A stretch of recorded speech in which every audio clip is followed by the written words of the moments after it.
Hello, this is Chetan Narula reporting for Cricket World, and my current pit stop is Pallekele in Kandy. I'm at the Pallekele International Cricket Stadium, and you can look behind me. It's such a picturesque ground, really. There's the grandstand, the hills behind us, and with a bit of cloud cover, and it's looking so beautiful in daytime. I can only imagine what it'll look like when India come back here in a week's time to play 2 ODI matches. I mean, it'll look very, very beautiful under lights, even more so than it is right now in bright daylight.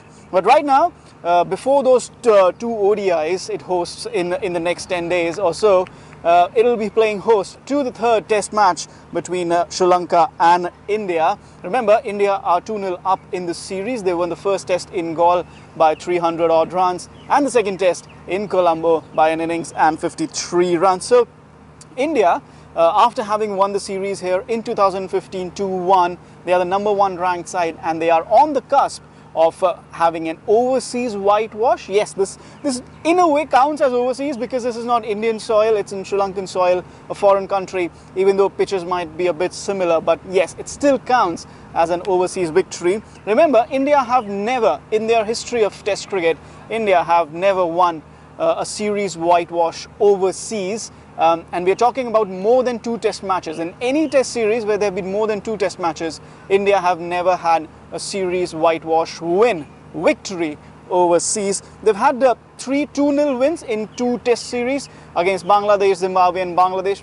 Technically foreign soil, yes, but again, given the docile nature of the opponents, might not want to count those victories. Sri Lanka also a weakened side right now, but this is the #1 side. They've played with a lot of aggression in this test series, and they are duly up 2-0. Sri Lanka have, they've been beset by injuries. Rangana Herath is not going to play this test match. He has a back stress and he's being rested in Colombo, and we have Nuwan Pradeep, who's also out with a hamstring problem. So they have brought in 2 pacers here, Dushmanta Chamira and Lahiru Gamage, which means that there are now 4 pacers in their squad. And there was the wicket behind me. 2 days before this match, it was completely green. You couldn't figure out where the pitch was in the outfield. But today you can actually see it. A lot of work has been done on this pitch in the last 2 hours. It's around 2:30 p.m. here local time in Pallekele. But over the last 2 hours, they've been working very hard on the pitch, and it's now looking like a flat track. That grass has been taken care of.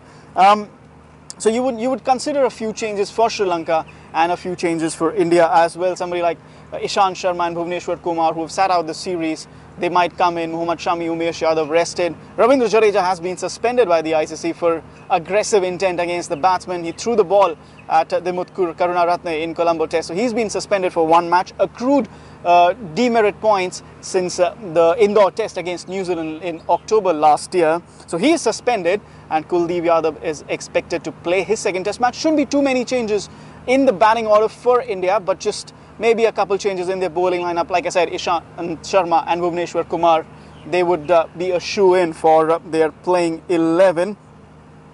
And apart from that, like I said, not too many changes expected. Yes, Rohit Sharma has not played Test cricket since October, but I'm not sure how much India will want to change that playing or winning combination indeed. So that's it. Yeah, that's the preview of the 3rd test between India and Sri Lanka. India on the cusp of an overseas whitewash. Can Sri Lanka prevent it?